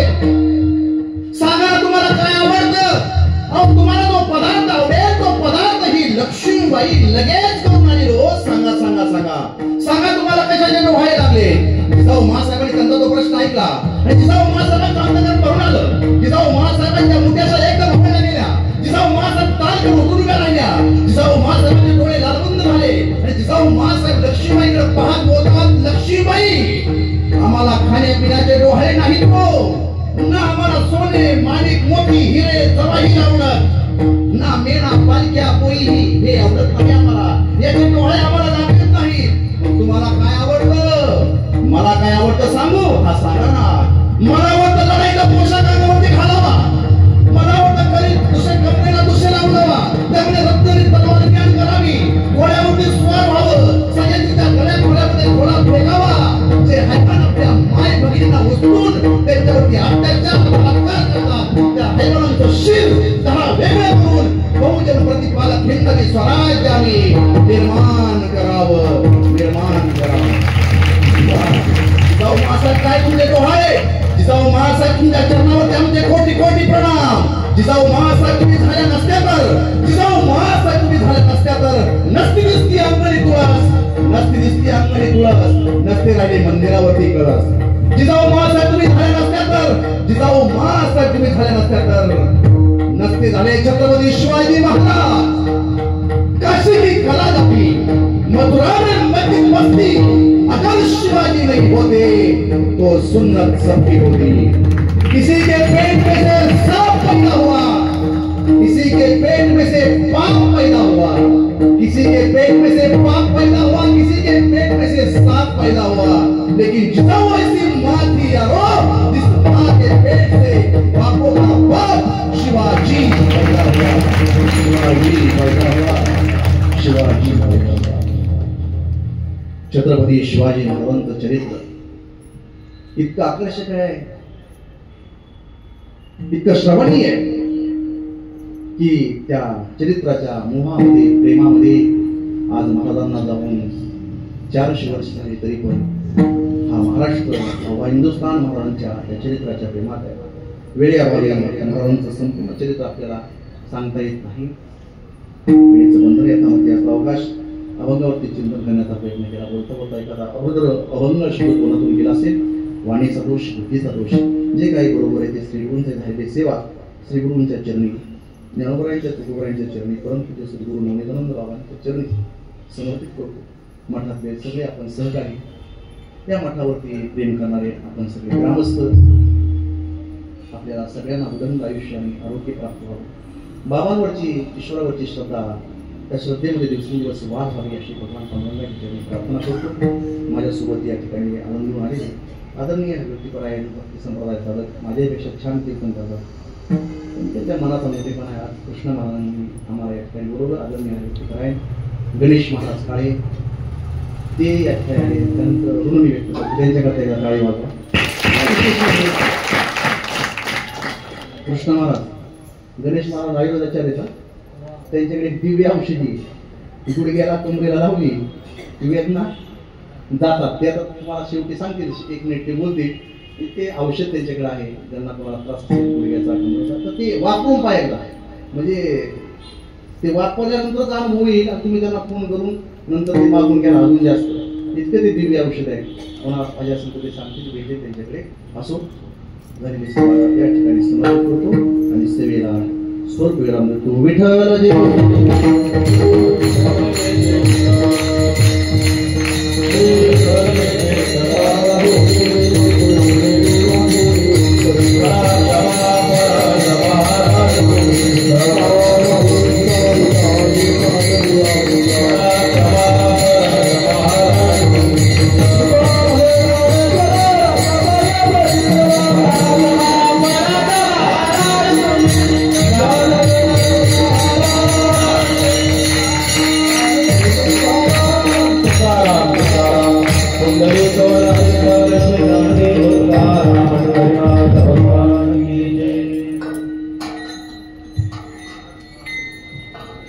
रामकृष्णारी 1 मिनिट या ठिकाणी घेतो, आपला अधिकचा वेळ घेणार नाही. कीर्तन सेवा या ठिकाणी अतिशय सुंदर संपन्न झालेली आहे. त्याचप्रमाणे ज्यांनी कीर्तनाला साथ केली, ज्यांनी हा उत्तम मृदंग वाजवला, सागर महाराज, त्यांच्यासाठी जोरदार टाळ्या वाजवल्याच तुम्ही, त्याबद्दल धन्यवाद. आणि खरं सांगू का, जगदीश महाराज यांचा मृदंग ऐकल्यानंतर फुलवंती मधली शास्त्री बोलची आठवण आहे. आप दोनों के लिए भी एक शेर पेश करता हूं. जगदीश महाराजांनी आणि कृष्णा महाराजांनी अतिशय सुंदर चाल म्हटली, त्याबद्दल मला ते सुचलं म्हणून सांगतो. कौशल्य माझ्या गायनाचे कळलेच ना कुणा कधी, कौशल्य माझ्या गायनाचे कळलेच ना कुणा कधी, गेलो असा गाऊन मी बेसूर ना झालो कधी. याच्यासाठी एका जोरदार काय अप्रतिम कीर्तनाला ज्यांनी रंग आणला, महाराजांनी तर उत्तम कीर्तन केलेलंच आहे, त्यांच्यासाठी एका जोरदार काय. फार काही वेळ घेत नाही, 30 सेकंद होते, त्यातले 15 संपले, 15 राहिले. गेले 10-12 वर्ष कथा कीर्तन अध्ययन करत असताना आयुर्वेदाचं अध्ययन बालयोगी सदानंद बाबा तुंगारेश्वर पर्वत वसई यांच्याकडे मी आयुर्वेदाचं अध्ययन करतो. आणि ते करत असताना एक औषध मी स्वतः तयार केलेले, ते कोणत्या कंपनीचं नाही. ज्यांचे कोणाचे गुडघे, कंबर, पाठ, मणका दुखत असेल, वेदना होत असतील, आणि ज्यांना संध्याकाळी सुखाने शांत झोप लागावी असं जर वाटत असेल, तर ते औषध आपण संग्रहात ठेवायचंय. 250 रुपये फक्त किंमत आहे. एक बॉटल 1 महिनाभर जाते. जिथं दुखतंय तिथंच लावायचंय. हलक्या हाताने आपल्याला जेवढं सहन होतंय तेवढं सोडायचंय. ज्यांना आवश्यकता असेल त्यांनी घ्या. 250 रुपये किंमत आहे. आणि ज्यांच्याकडे पैसे नसतील त्यांनी ऑनलाईन करा. रामकृष्ण. औषध घेतल्यानंतर एकच पत्ते, फक्त डोळ्याला लागू द्यायचं नाही. सद्गुरु श्री स्वामी समर्थ महाराज की जय. सद्गुरु श्री नवनीतानंद महाराज की जय.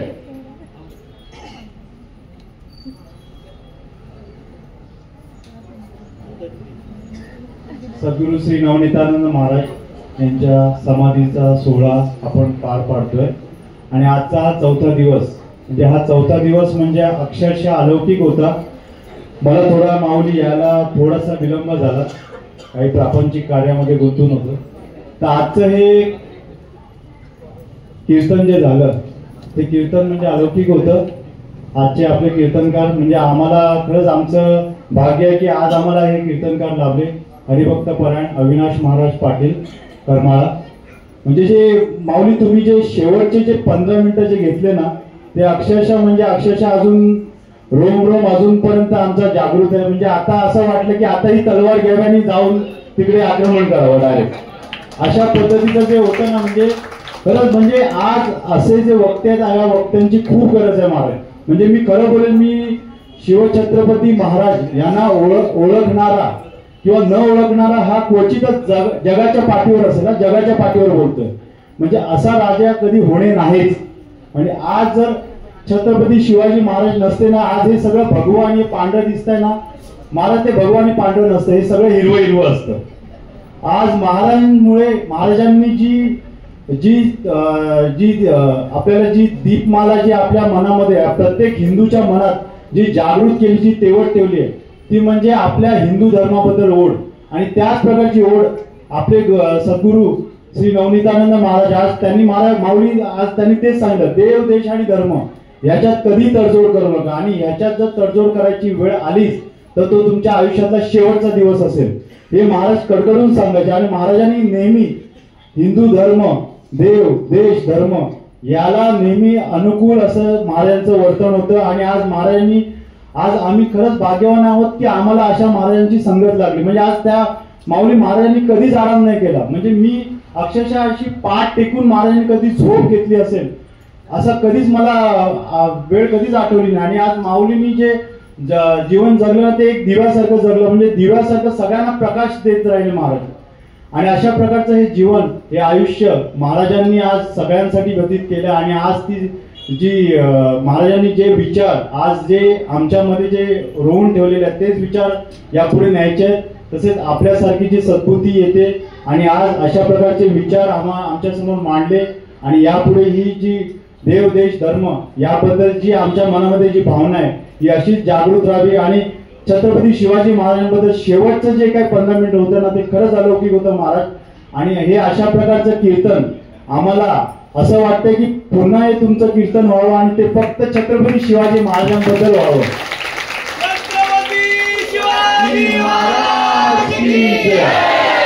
जय भवानी, जय शिवाजी. मी तर बोलेल ये तो सिर्फ झाकी है, पिक्चर अभी बाकी है. खरंच माऊली. आणि आज आपण जे काय केलं या प्रकारचं हे हा फक्त ट्रेलर होता. याच्या पुढचा पिक्चर आम्हाला पुन्हा पाहायचा आहे. ही आमची मनापासून सद्गुरू स्वामींचरणी आणि आमच्या गुरुमाऊलींच्या चरणी आम्ही प्रार्थना करतो.